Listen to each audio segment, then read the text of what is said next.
What if the ancient Egyptians had access to technology far more advanced than we ever thought possible? What if their culture was capable of generating its own power? It might sound like science fiction, but the truth may surprise you.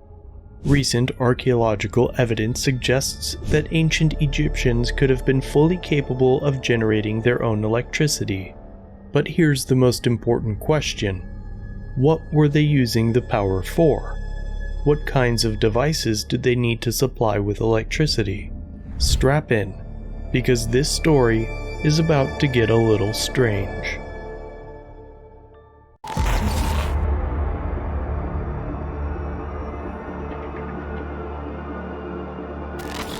With 51 million people entering another surveillance camera capturing the unidentified flying object. lockdowns and mass testing. Today, that the world is going to end.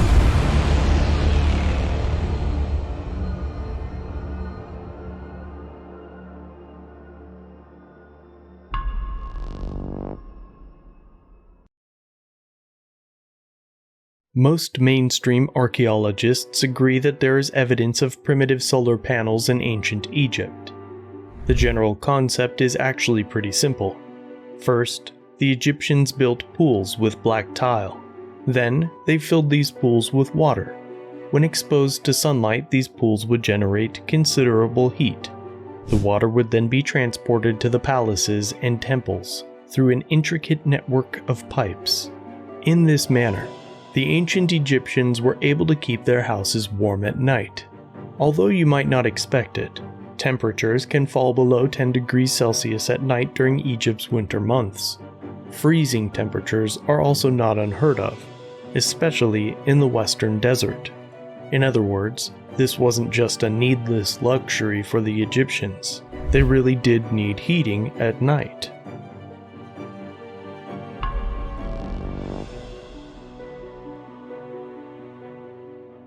But this simple heating system is only the tip of the iceberg when it comes to the Old Kingdom's true technological prowess.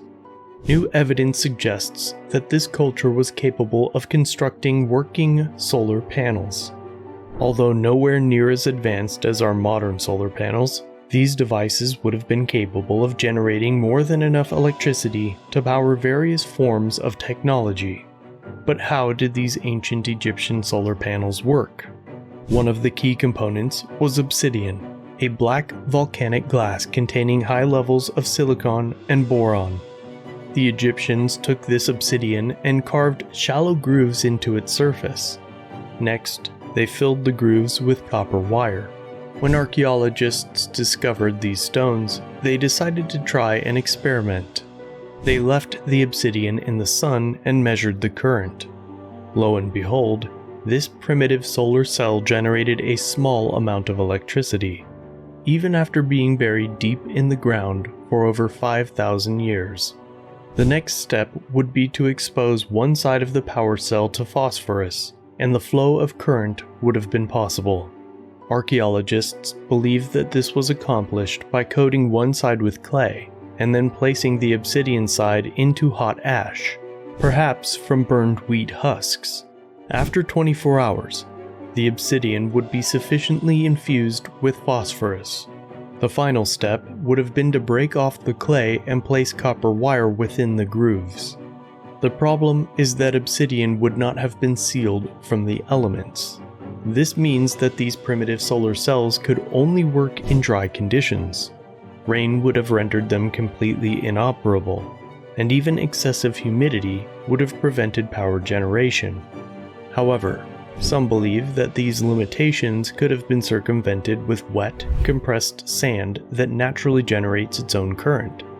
But these primitive solar cells aren't the only example of ancient power generation. There's also the famous Baghdad battery. This 2,000-year-old artifact dates back to the Parthian and Sasanian times, and it consists of a terracotta pot, a copper cylinder, and an iron rod. In addition, there is strong evidence that this pot was once filled with some kind of acidic electrolyte solution, such as vinegar. Put all these components together and you have a functioning battery. Various experiments have shown that this primitive battery would have been capable of generating about 1.1 volts of electricity. And then we have the pyramids, vast structures that many believe were essentially ancient power plants.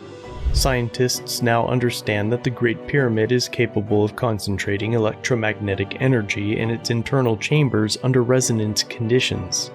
In fact, studying mysterious properties of the Great Pyramid may even allow us to construct more efficient solar cells in the future.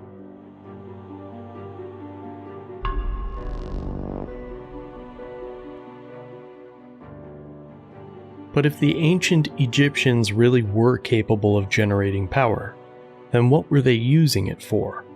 That's the million-dollar question, and there are many possibilities. Many people suggest that it was used to power a lighting system throughout Giza. These lights may have been found deep inside temples and palaces, or they may have been spread throughout even the poorest areas. Some believe that these primitive lights would have taken the form of a carbon arc lamp. The lamps seem to be depicted in Egyptian carvings. Perhaps one of the most widely accepted theories is that ancient Egyptians used solar power for electroplating, which is when an electric current is used to reduce dissolved metal cations, creating a thin metal coating across an electrode. With a sufficient power source, electroplating can create tough, corrosion-proof materials coated with gold. And make no mistake, the ancient Egyptians were in fact capable of electroplating. In fact, their methods for electroplating were even more sophisticated and advanced than our own. Various studies have confirmed that even in the modern era, we cannot match the ancient electroplating technology of the ancient Egyptians. The implication is that the ancient Egyptians had access to some kind of power source. This is the only way they could have achieved electroplating with a degree of precision and quality that is unrivaled even today. But perhaps the wildest theory about Egyptian power involves the construction of the pyramids themselves, especially the Great Pyramid of Giza. For countless years, scientists have been trying to figure out how this massive structure was built. Mainstream archaeologists insist that the pyramids were built using sleds, ramps, and ropes, and they also claim that the stone blocks were cut from quarries using bronze saws and chisels. But what if the ancient Egyptians had used some form of electrical power to construct the pyramids? One of the wildest theories involves a so-called solar roadway. Basically, the Egyptians would lay out a path of obsidian solar cells leading to the pyramid. The stone blocks would then be placed onto a copper sled. This would create two repelling charges, causing the stone to hover a few millimeters off the ground.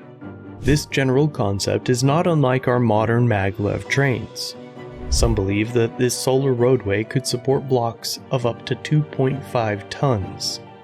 Abu Ghurab features several strange bowls that seem to be laid out in a line, and some believe that these are levitation basins used to transport blocks of stone.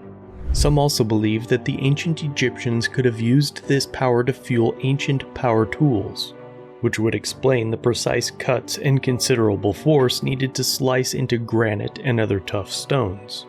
Work that would have been impossible with basic copper tools.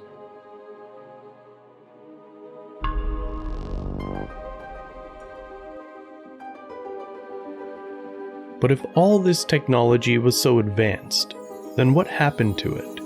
Why is there so little evidence of these power cells and batteries in the modern era? Technology of this magnitude may have been a closely guarded secret, and the knowledge may have been limited to just a few priests within Egypt's secret societies. It could have been lost in Egypt's many civil wars, as copper-based technology may have been torn apart in order to build weapons. Or perhaps we do have evidence of Egypt's lost technology, and this evidence has simply been suppressed by mainstream archaeology. In the end, perhaps we will truly never know what the ancients were capable of.